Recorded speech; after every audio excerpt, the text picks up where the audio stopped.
Welcome to my GRC POV. Before we begin, please note that all views, opinions, and commentary expressed by myself and our guests are strictly our own personal perspectives.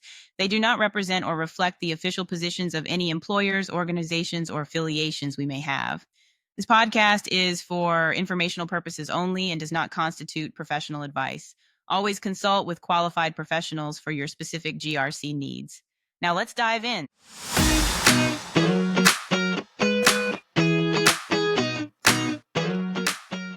GRC POV fam, listen, I am super excited that you're with me again for another bi-weekly episode right here on Substack and LinkedIn. Now, look, we have a special guest, and this special guest is absolutely phenomenal. A huge expert in cybersecurity, but a thought leader in GRC. And so we are going to hear about his new books. We're going to hear about GRC engineering. So I hope that you get your notebook, pen, paper, and at 7:30 in the morning, I believe that he's going to bring some great nuggets to this episode and to the community, which is much needed. So let's welcome to the podcast and to my community, none other than AJ Yawn. AJ, welcome to my GRC POV. I'm super excited to have you here. Totally dope. How are you? Great. I'm great. I'm doing well. I appreciate you having me here. I'm excited. No, I appreciate you saying yes. You are the man of the summer, year, hour. You're doing so much for the GRC community, and I'm so excited that not only is excellence being showcased, but there's tangible information that's being put out for GRC and right now. So glad that you're here. So just because I know you and my community doesn't, tell us a little bit more about AJ Yawn. Who are you? And a little bit about your background. Yeah, I kind of fell into GRC coming out of did 6 years in the Army as a signal officer. But it was time as a consultant doing in a SOC 2 and ISO practice, and there was only like 9 of us, and we grew really fast, which meant I had a lot of clients fast and had to learn a lot really fast. And I quickly got addicted to AWS. I quickly was just like, man, I like this cloud thing, and I like automating compliance. We should do more of it. It was back in 2017, so people weren't really trying to hear that at that time. Yep. And then 2020, I decided to start a company in the middle of a global pandemic. Don't recommend doing that. If there's a global pandemic, keep your job for sure. I hear you. But I did that. Went well. Was able to raise some money, grow the company, over $1 million in revenue, and went through that whole experience and ended up at a top 20 CPA firm with some of my engineers. And then now I'm in what I've said is my dream role as a director of GRC engineering at Acquia.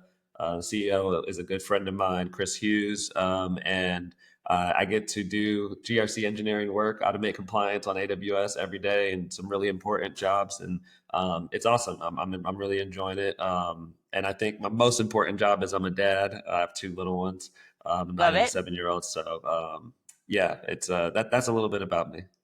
Yeah. So first of all, to everyone that's listening to this podcast, that means he's a human being. So for all of those who think GRC experts and compliance and risk management individuals are weird, we are not. We are actually human beings. We do have a life. Thank you so much for sharing more about who you are, and that this is a life role. I find in all of my interviews, including my own story, that we kind of fell into this GRC space. It wasn't like I just decided to, walk into compliance or risk management or GRC. So let's talk about specifically what led you into cybersecurity and then eventually writing your book, because it looks like we're able to, your technical background and this new passion coming together, which I love. What led you into cybersecurity initially? Yeah, I mean, my father's a Marine, and when I was joining the military, he gave me some good advice. First was, don't join the Marines, join the Army, and he told me to become an officer. And then when I was choosing my job as an officer, he told me, hey, I know you think you're going to do this forever, like I did. He did 20 years. But think about if you were to get out, what job would you want to do? So I put in my top list, the number one job I wanted was a signal officer, which is basically a communications officer in the Army. Nice.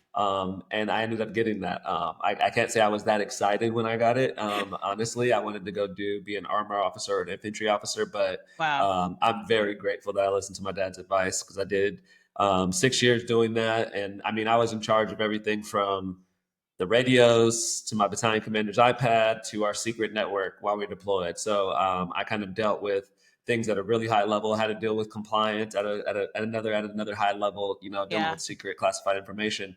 And then when I got out and understood the commercial side, I really started to love it. And I Yeah. think I started to love it because the military was a great place for purpose. Like I had a purpose, and Mm, I come from an athletic background. I played basketball in college, played sports my whole life. So like I've always been a part of a team and sure. having that extra purpose. So when I got out and I realized like, oh, this GRC thing matters. Like Yeah. this isn't just like play. This is part of why I'm so passionate about it now because I'm like, wait a second, we're kind of losing the plot here. Yeah. But yeah, I just started to realize like one, this is important. I can find some purpose, and that we were doing it so manually. And I was Yeah. just like, this is crazy. They're paying a lot of money for this to be done manually. We got to be able to do something. So, yeah, I mean, I think it was just, listening to my father. It's important for dads to give advice because it can definitely change someone's life like it did mine.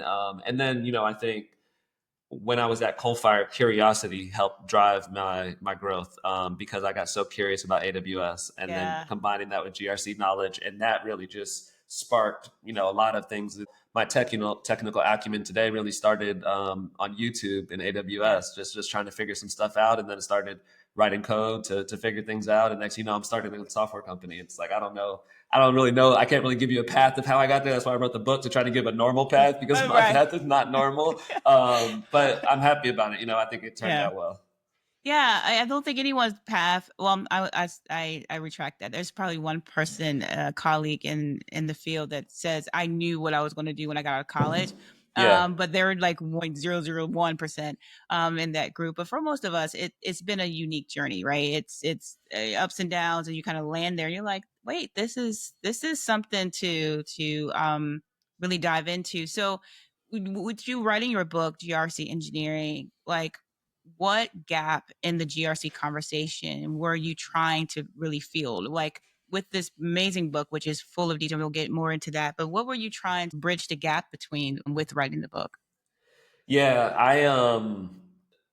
When I was early in my days at Coalfire, I used to folks on the team and then clients used to call me a technical auditor.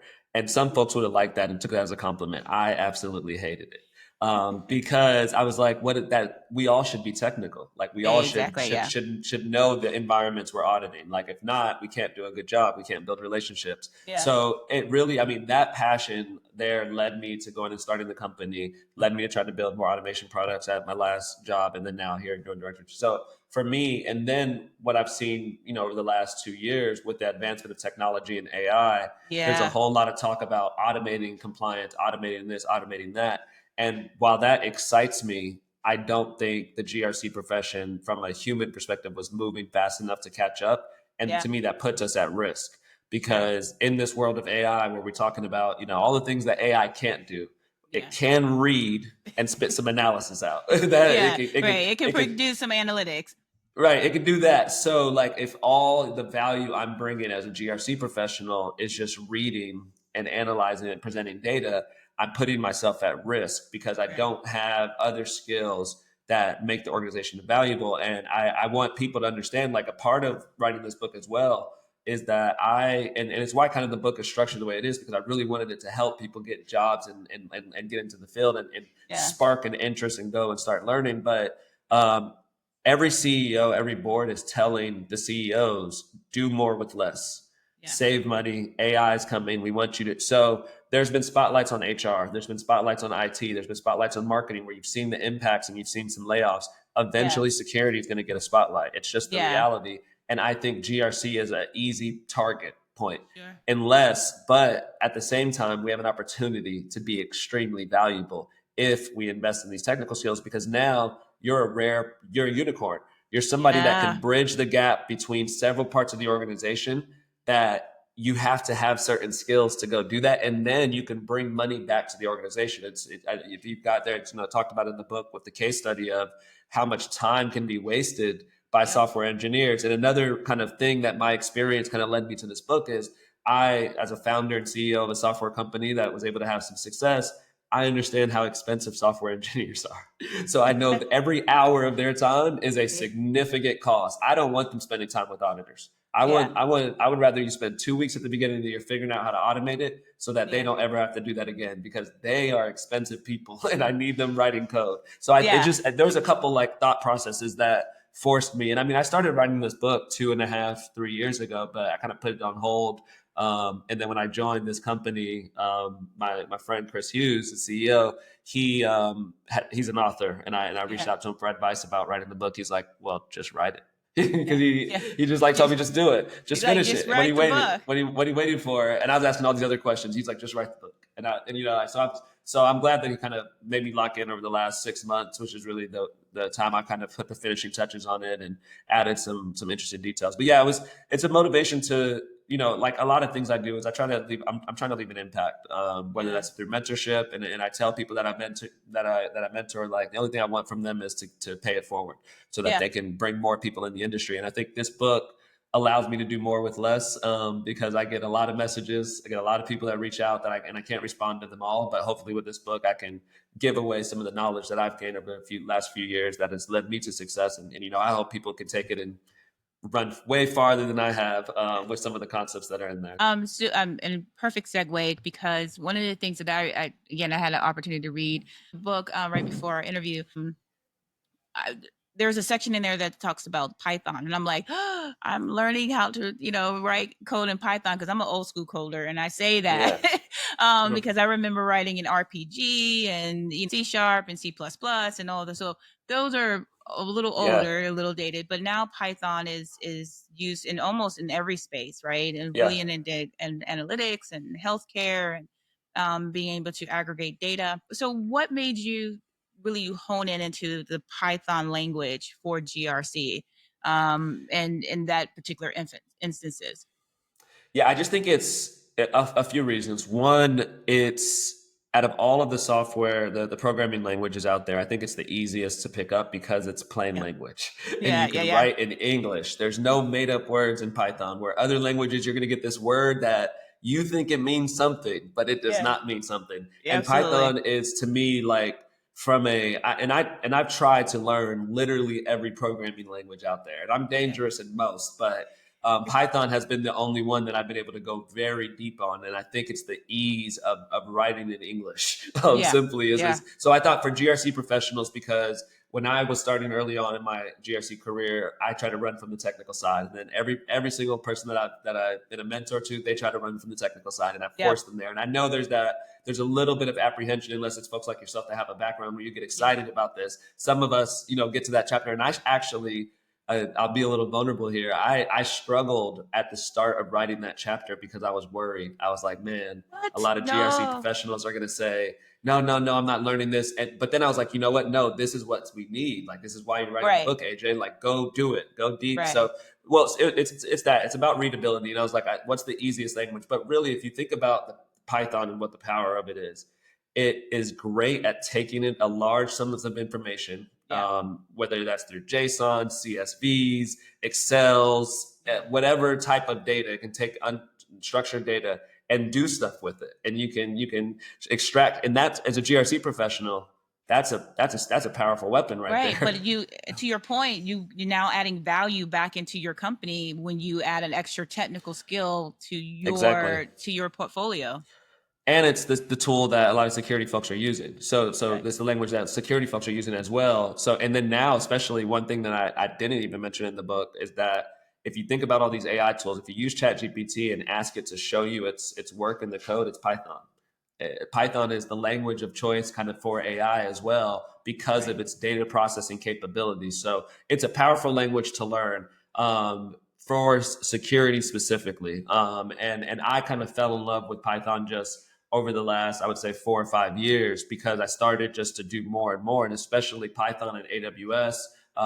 There's the Boto 3 library that we talk about in the book that allows you to do some really cool stuff with AWS that, to me, makes using AWS even more powerful, because I can go get data, I can move things around, I can interact with it. I can, if I can think about it, I can probably automate it on AWS using Python. So I think it's easy to learn. I think it's something that, even if you're just getting started, you can kind of just look at it and figure out what's going on. Yeah. And then I think too, you're going to have better collaboration Yeah. internally with other security folks because they probably are already writing in Python. So you can Yeah. have people that could help you out and check your code and say, hey, that's cute, but the way we do it here is like this. But it's a language that I think folks.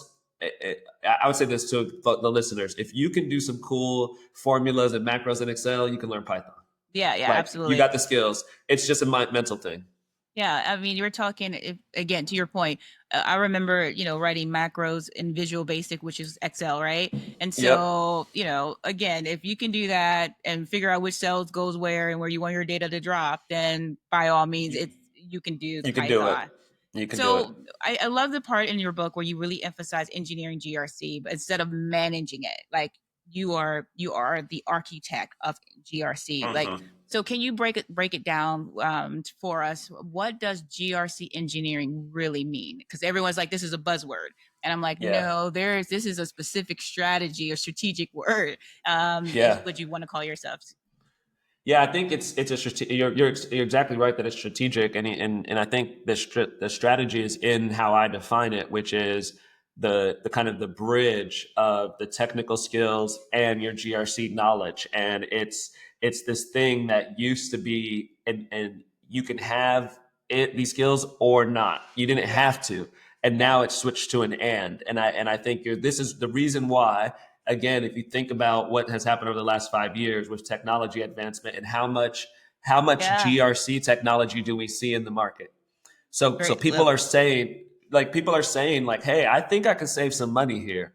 And Yeah. I think there's a way because of how great these tools have gotten on AWS to start to gather this data instead of doing some of this manual effort. So that's why you're seeing all these GRC engineering roles. That's why you're seeing in the federal government contracts for automation of governance, risk, and compliance because Yeah. they're seeing it too. That hold on, I think we don't have to do this manually anymore. So they're looking for people that can take them on that journey, and Yeah. that's why I call it a bridge because it's not a fully paved road. It's not fully built out. Like it's truly taking two separate worlds that have kind of lived in these two silos and Yeah. bringing it together. And you're the person or you're the department that is Yeah. that's going between these two areas over this bridge. And it's a hybrid professional, and I think we're going to see. And I was talking to the gentleman I work for, Lloyd Evans, who's the VP of Governance, Risk, and Compliance here at Acquia, and he had a post recently about our conversation where he said it's starting to get blurry in the difference between GRC and GRC engineering because Yeah. what is GRC without GRC engineering at this Engineering. point? Yep.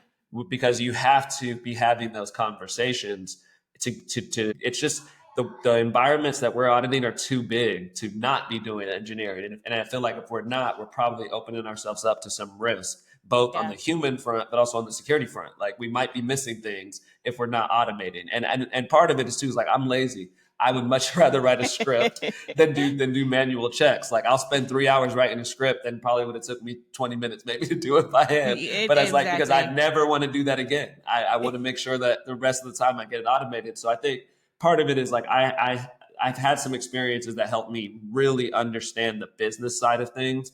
And as I've seen these roles pop up, it was very clear to me that there is a demand for a hybrid professional that Mm. can live in these both worlds because they're being asked to figure out how to lessen the operational disruption of GRC on their business, but they still have to get the same impact of Yeah. GRC, probably at a higher level now with as many regulations and things that are going on in privacy and all of that good stuff. So there's a little bit of battle, which is where GRC engineering is, and I think we have a window where GRC professionals can step into this. But I was at Forward CloudSec a couple of weeks ago in Denver, and I did a talk on GRC engineering for AWS. And after the talk, I had some of the best hallway conversations I ever had at a conference, but it was mainly from security engineers, cloud security professionals. And you know what they were Yeah. telling me? They were saying, hey, AJ, everything you're talking about, it sounds like what I do right now. Should I Ah. be looking to go be a GRC engineer? Because that sounds interesting. And I already have the technical skills. I just got to learn the GRC skills. And I told them, I said, actually, the reason I wrote my book and I talk about it in the book is that right there. Right there. Yeah. Because I say in the career section about that if I'm a company and I'm hiring, it's a lot easier for me to teach a security engineer who knows Python what SOC 2 is than teach somebody who knows SOC 2 how to code in Yep. Python. Yeah. So at some point, they're going to look and say, wait a second, if the GRC person is only taking questions from the external auditor and going back to you and then taking your answer back to them, Yeah. why can't I just bring you two together and I can Yeah. just make sure you know? So part of it is that motivation of like, there's this desire to have this hybrid professional. I think right now it's a desire. I think in 3 years from now, it's a requirement. It's, Yeah. hey, you've got to have both skills. And the security engineers are gonna look over and say, wait a second, that looks less stressful. I don't, I can go over there and I could probably, that helps me advance my career to become a CISO, which Yeah. is kind of the secret in GRC, as you know. Yeah. Like this is Yeah. important for executive leadership. Like you can grow as a career in GRC, but Yeah. security engineers kind of stay in this technical realm, and they're going to see an opportunity with this GRC engineering. And it was crazy when those conversations were happening because I was like, that's literally the reason I'm writing the book, because I think you folks, the security engineers, the folks that already have the technical skills, the cloud skills, are primed to be great GRC engineers, to be frank. Like they Yeah. could do a really good job. But I want current GRC professionals and aspiring ones to obviously succeed. And I want us to continue to be a very important value to the organization. So yeah, long answer to say a bridge between the two worlds and really being able to seamlessly go between the two worlds because you have the skills to have Yeah. the conversations and to do the things, not just talk about the things. Yeah, absolutely. I totally agree. And I think to your point, there's this literally there is this pocket where everybody either get in right now and master it. Opportunity. I remember back in 2017, when I first got certified in GRC, it was like, oh, you're in compliance. I was like, yeah, I'll just, get certified in compliance, no big deal. And again, I was doing that in transportation, right, in transit agency. And then this role that I'm currently in opened up with technology and compliance, and I was like, dope, let's get down to business. This is, because my working background is technology, but what I found is I use my technology background to have conversation with my software engineers and my developers. Because at the end of the day, let's just be crystal clear in the room. You got a traditional engineer, they don't want to hear about no GRC, nothing.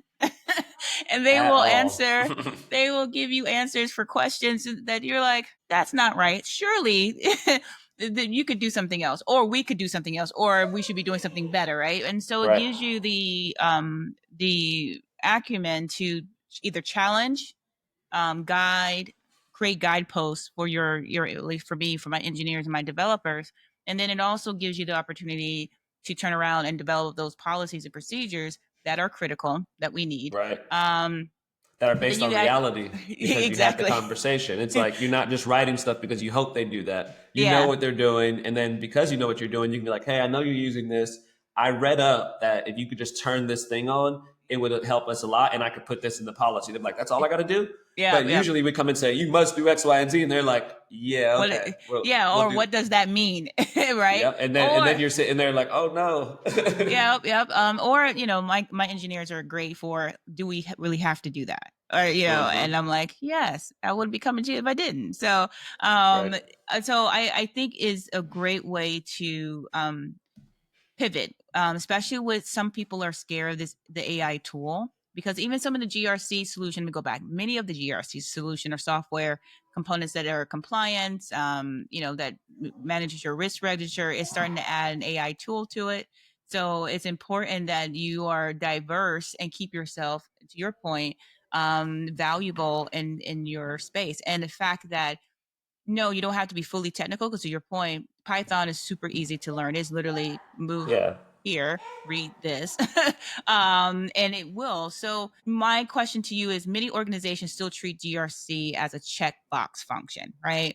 But in your book, you kind of really drive from you're removing that ideology and really driving them to shift from a compliance theater, if you will, to an actual control effectiveness. So why is that important, not only for the professional to really start looking at how I can be more effective, but really move from a GRC checkbox function to an actual a business driver? Yeah, great question. And I think it's the the reason why I think we need GRC engineering is because we're seen as a checkbox right now, Yeah. and the reason we're seen as a checkbox because we're not necessarily getting the right information, and that reflects reality. So Yeah. everybody kind of knows it's like, well, that's not real, but hooray, we got the certification. Yeah. And so that means that when you're interacting with these folks, they're just trying to get through it. And to your point earlier, like the engineers don't want to meet with you. Yep. I'm sorry to break the bad news, GRC folks, and it's not you. It's Yeah. that at the end of the year in their performance review, there's nothing about meeting with you. Yep. It's about all the other stuff that they were supposed to do. That's how they get promoted. That's how they get evaluated. And you have to understand that. And I think part of the kind of shift to getting out of this checkbox mentality is we got to stop treating everybody that we deal with like stakeholders and start treating them like users. Yeah. And users of a product. GRC is your product. And when you think about a product, they think about their users as people that have needs. And their product is hoping to help them solve those needs. So if we think about an engineer, what are those needs that they have? They want to write as much code as possible. Yeah. That's what they want to do. And there's this thing in engineering about context switching that if you take an engineer 1 hour of their time, you actually are taking about 2.5 hours of their time because of the way that it takes them to get back into it. So if you understand that, it's like, all right, how can I help them? Yeah. How can I save them some time? And you go into it with that mindset and that conversation. I think it helps us get out of the checkbox area because we're going to be dealing with real data and you're going to have buy-in from the people that the real data is coming from. Yeah. And I think GRC professionals would be surprised at two things. Most of the people you deal with want to do the right thing. Yeah. That they're not getting paid the money that they're getting paid and have the skills they have to be trying to do bad things. They don't want to be responsible for that. They want to grow their career, right? So it's just that they have other motivations, right? So like they want to do the right thing. And to your point earlier, a lot of the tools have built in a lot of stuff over the years because of the shift left movement and security. So like in the book, we talk about going and getting data out of the CI/CD pipeline. And that's because there's a lot of good information there that could completely shift the way you deal with SDLC and audits. Yeah. And you can literally become the number one favorite person in the organization because your software engineers never had to meet with an auditor again. All because you went and got data that currently exists today instead of going them and saying, I need a list of all of your changes from the year when they're probably shipping 100 times a day because it's in the continuous integration, continuous deployment world, CI/CD, we ship a lot of code. Like people are pushing code to production all the time throughout the day. And it's because we have these pipelines that are doing the things that are evaluating our changes according to some risk threshold. So I think it's the way we get out of this checkbox world is we have to go and treat the people we're dealing with like users, really meet them where they are. And then they know the reason why you get their time is because they know it's important. Yeah. They don't like it, but they know it's important. They know that getting that SOC 2 or that ISO or that HIP or that FedRAMP, whatever it is very key to everybody still getting paid. So they're going to meet with you. But if you now have transformed that to one, helping them save time, but then potentially giving them more data and showcasing some of the cool stuff that they're doing, you're becoming friends. And I think we have to go really back to the core of what I love about GRC is the relationship building aspect. And the fact that I think the reason I fell in love with it was because I wasn't siloed into one department. I got to talk to everybody. I got to learn how HR works. I got to learn how marketing works. I got to learn how the board works. I learned the security. So like you have to talk to so many people that if we treat them as stakeholders and not users, we're not going to build the right relationships. And I think that's a big part of this GRC engineering mindset. And that's how you get out of checkbox because you only are getting checkbox information because you don't, and you have to meet people where they are to build that relationship. Absolutely. I totally agree. And I think, and that's the part I think is going to be interesting for my security engineers is coming out of that technical mindset with those soft skills. Cause you mentioned that in your book there, and I think it's section 4 where you talk about your GRC careers. And one of the things you talk about is you got to have those soft skills. You talk about you adding the values between each of the roles, right? Security engineers, marketing, business leaders, sales teams, all of that. And, and for me, I'm rooted in my engineering department and I talk to everybody on a regular basis, and not because it's just, compliance per se. For my team, we, consider it InfoSec compliance, but for me, it's GRC because there's a governance side of it and there's every component, right? You have your governance of change management, you got governance of your, IT. Then you partner with your, for us, because I sit in engineering, I have to partner with our Mhm. corporate IT team. And so I get to have those small relationships. But let me tell you, when I get into, we start talking about compliance, or I start knocking on someone's door, they're like, okay, Monica, what do you need? And I'll make sure I'll get it, right? Because Yep. they know that I'm not coming to them to check the box and then for a gotcha. And I tell them often that I'm not your no person. What I'm here to Right. do is to bridge the gap between what we have to do, which is the legislation side of it, and between your innovation, right? And then in between, we want to make money together because I like paying my bills, and I'm sure you like doing yours. And so Exactly. let's do that together. And so I think when you do that, and you no longer become, to your point, just an auditor, and just, a compliance a professional, but you become that business strategist. People, not your CEOs, your business leaders, and your engineers start to see the value in what you bring to the table. And I think it's incredibly important. So my next question to you is for companies who are trying to figure out this GRC engineering thing, and if they want to adopt an engineering approach to GRC, but they have legacy processes and legacy systems and a very seasoned culture that just wants to move at their own pace. Like, what are some of the things that they can start doing to start shifting to stay competitive and stay with the times? Yeah, I think one, that's a scenario that a lot of companies are in. I think it's a great question because it is a big cultural thing. There's a big aspect there of like we have to kind of shift our mindset. But I think you have to start small. You don't try to implement GRC engineering in your entire program. It will not work. It just won't because of the mindset. Start with Yeah. one control. Literally pick one control and don't go to the control owners and say, "Hey, I'm coming here to do GRC engineering." Dude, They'll be like, don't what start is that that? way. Right. They're gonna say, please, Lord, no, do not. Please do not. Just go and make sure and confirm what the current process is.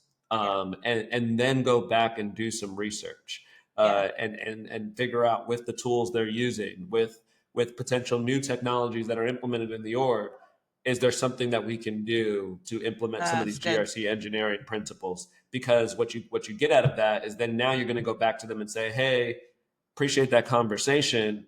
I actually found something in GitHub that you guys are already doing that if I write this Python script that I ran through and checked with our security folks and it looks like it should work, we could eliminate your need to ever meet with an auditor again. They're going to say, actually, I do have 2 weeks. I do have 2 weeks of of my time. Like their whole tone changes, and Yeah. then it succeeds. Now you have social proof.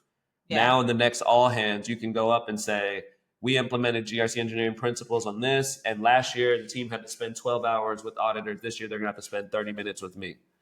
Yeah. You're not gonna have an issue now after that because your Yeah. email is going to be going crazy from everybody saying, how can we do some of that here? We have tools, we have this, we have things, Yeah. and you're gonna have to hurt some people's feelings because not everything can be automated completely away, like some of the more technical stuff on the cloud or Yeah. in software development. But a lot can be done, especially with Python. Again, with Python, you have the ability to interact with APIs. You have the ability to go, even if it's just a CSV, even if it's just raw. You can do a lot with Python. So I think it's start small. Similar to like, I think accomplishing really anything in life, you got to start small and focus on consistency versus intensity. Yeah.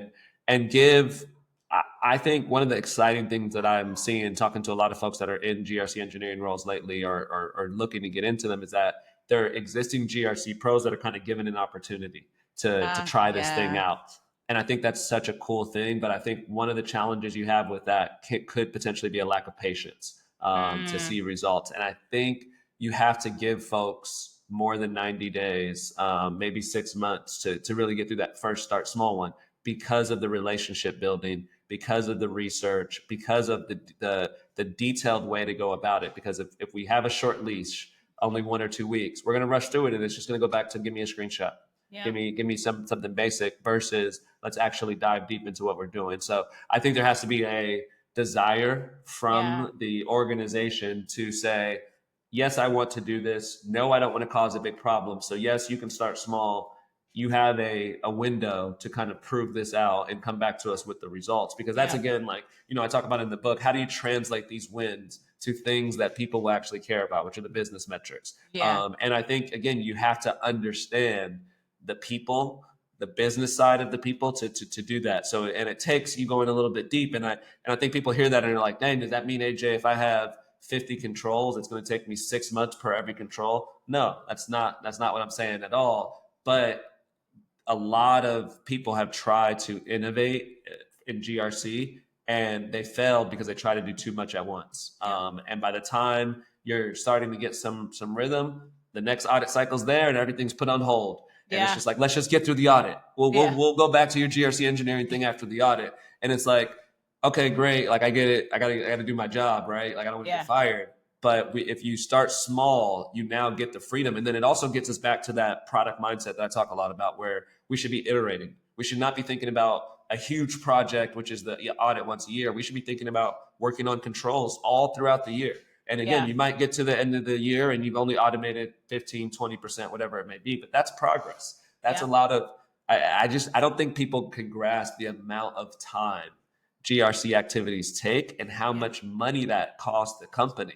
So even 20% of the time you're spending could save the company potentially millions of dollars in human costs and overhead. And if you can tell that story, you're going to get a green light to go do whatever, because guess what? You just gave the CEO, the CISO, whoever your senior leader is, ammo to go get kudos at the CEO and the board. Because again, every leader is being told, save money, find ways to save money. And it's just the era we're in. So you can, I think that's again why I'm so excited about GRC engineering, because it's an opportunity to go from a kind of like, hey, what are those folks doing, to being the most valuable person. Like we could literally flip this thing on its head, because now we're talking in business numbers and we're showing like, hey, I'm giving you back time, money, and those people, whether it's security engineers or software engineers, now get to go do more of their job, potentially producing more for the company, protecting the company more. You can just tell a really good story there. And I think that's the key, is like start small and then make sure you're telling the story that's not the GRC story.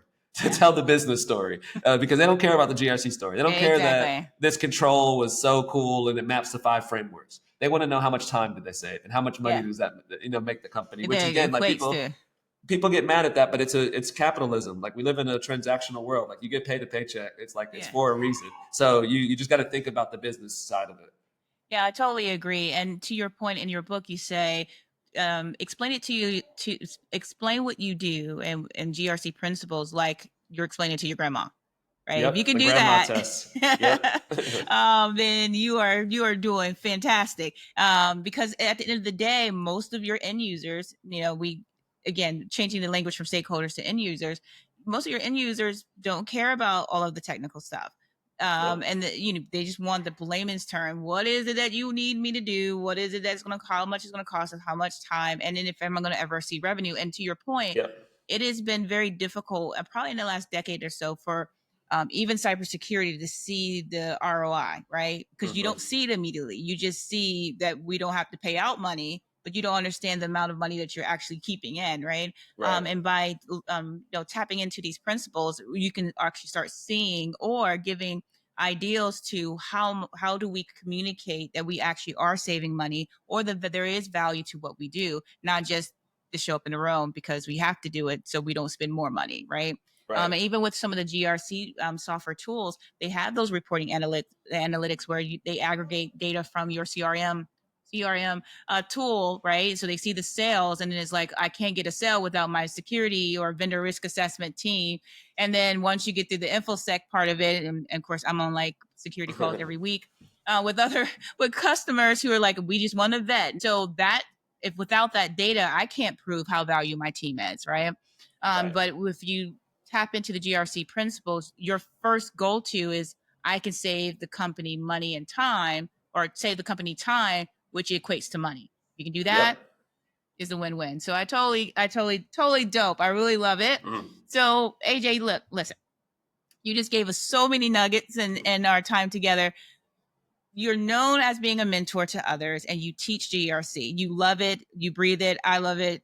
That's why you're on the podcast today. That is accessible. And I think that's the part that is different from any other GRC platform that has come out prior to 2025. I think if you saw the transition to 2024, but prior to that, especially for newcomers, people who are trying to become GRC analysts, are trying to be security analysts. Why is education so important to you? And you being on LinkedIn and being part of Sand Institute, all of those places, why is it so incredibly important?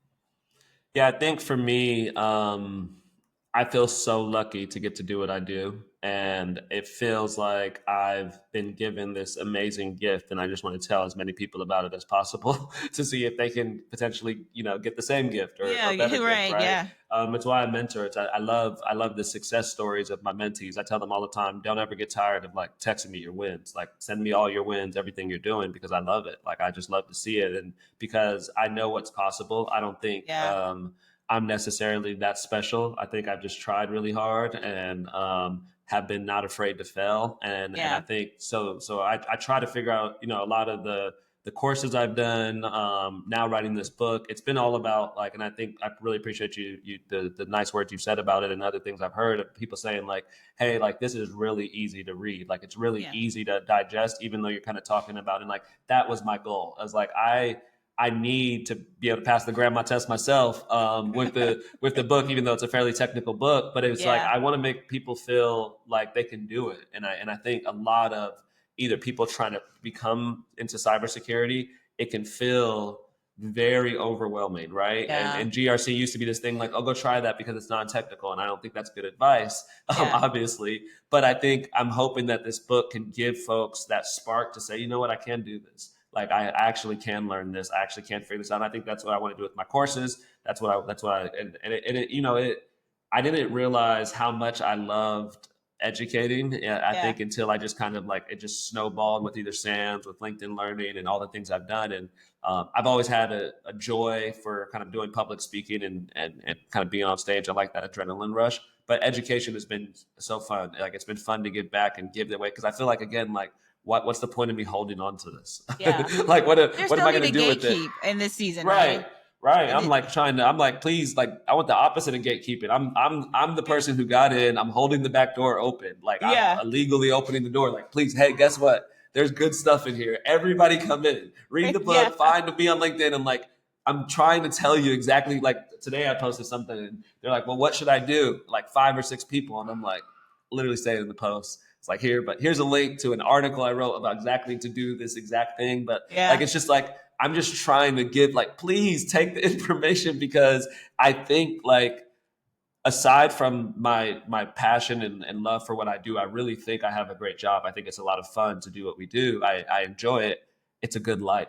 Like it's a really good life. Like the quality of life is very high over here on this side. And I want people to experience the time freedom that I have. I want them to experience the ability to spend more time with their children, the ability to have less stress. And I'm, obviously you follow me, so I talk a lot about mental health and like want people to take care of themselves.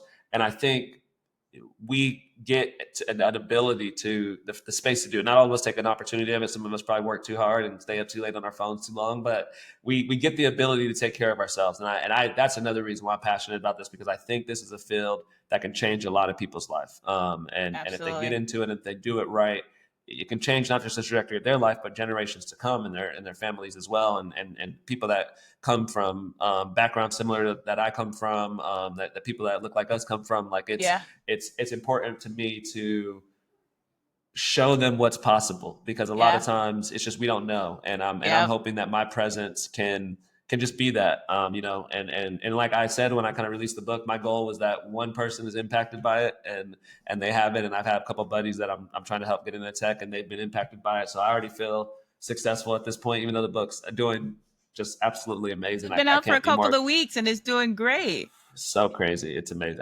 I'm beyond like, just can't even believe it. But it's awesome. And I think I know, long answer, but it's just I love to give back. I want to have an impact. I want whenever my time comes, I want there to be a ton of people that can say like he had a positive impact on my life. Whether it's a conversation, whether it's something I wrote, whether it's an interaction. I really believe in that saying, if people won't remember what you did for them, they'll remember how you made them feel. Which is why I like writing. I like writing because I feel like it's a way to put that out there. I want my kids to be able to read my writing too when they get older. They might not be in cybersecurity or GRCs and they might not understand it, but Yeah, but yeah, that's I just love it. Yeah, I mean, like you, I enjoy the education part of it, right? Just sharing. There's no need to gatekeep. We are in a season of life right now that people are desperate to either stay relevant, to find their next, or to move, right? Yep. And what's the point of gatekeeping? Right. Just and I there's a post on LinkedIn from a young lady who is like she's taken all the cybersecurity certifications, and she said, I just want to get into GRC as a GRC analyst. She said, I just want a chance, like an opportunity, right? And I'm like, you know how many roles are out here, but people are looking for GRC analysts. And so I think we're not making the connection, and I think it maybe it's the language. And to your point in your Right. book, you talk about the interview, like how do you interview? Listen, you guys, you got to get the book. Okay, the book goes into depth. Section 4 in your GRC career, it tells you how you need to approach your interviews, what you need to talk about, and then you break down exactly, again, security engineers, your business managers, your marketing, like for how to speak to each of those roles, because what they're Yeah. specifically looking for, right? And so I think that's important. So I know we're about to wrap up, and I wanted to get a couple more questions in with you. Like, what key takeaway you want every GRC security leader to walk away from after reading your book? Yeah, I want to combat any kind of myth they could potentially have in their head right now that one, my organization will support GRC engineering. They will build a good business case and start small. Yeah. One, I can't learn the technical skills. I tried to learn the code 10 years ago. I didn't like it. I tried this. I didn't like it. You can today use AI to help you learn, accelerate your learning, figure out a way.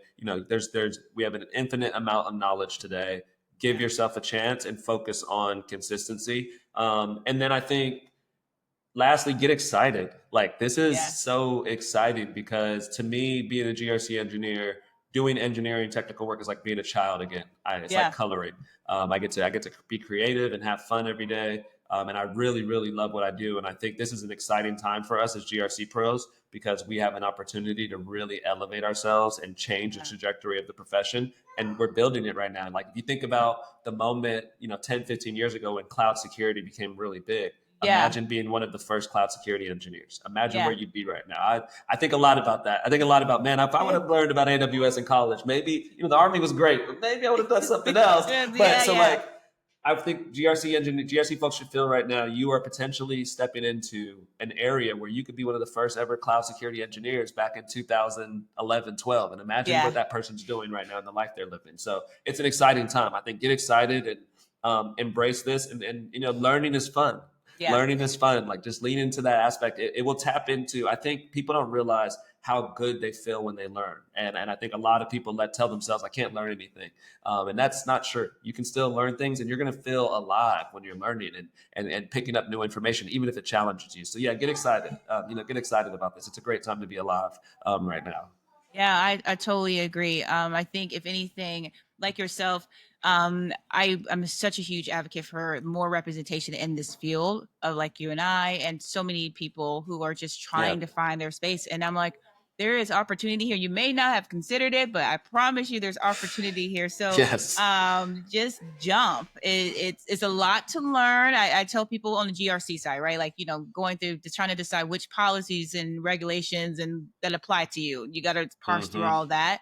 But if you are a researcher, you can do it. If you're into operations, you can do it. And if you're willing to teach yourself like Python, then you can absolutely do it. So I just have a question though, since Yep. you know I'm all for AWS. So are we going to do something for the other two big threes? Like, what's happening? Yes, yes, yes, we are. I'm actually talking to a friend about Azure because they know a little bit more than me on Azure. I feel comfortable in Azure, but one thing I learned writing this book is you got to really know what you're talking about to write a book. Yeah. And I feel like I really know AWS and I know Yeah. Azure and GCP good enough. If I was a money hungry capitalist, it would have already been out, and I would have Yeah. just figured out some way to put some BS out there for Azure Sure. GCP. But I'm trying to do it right. So I'm working with some folks that I'm going to help that are going to help me kind of co-author some versions of Azure and Love GCP it.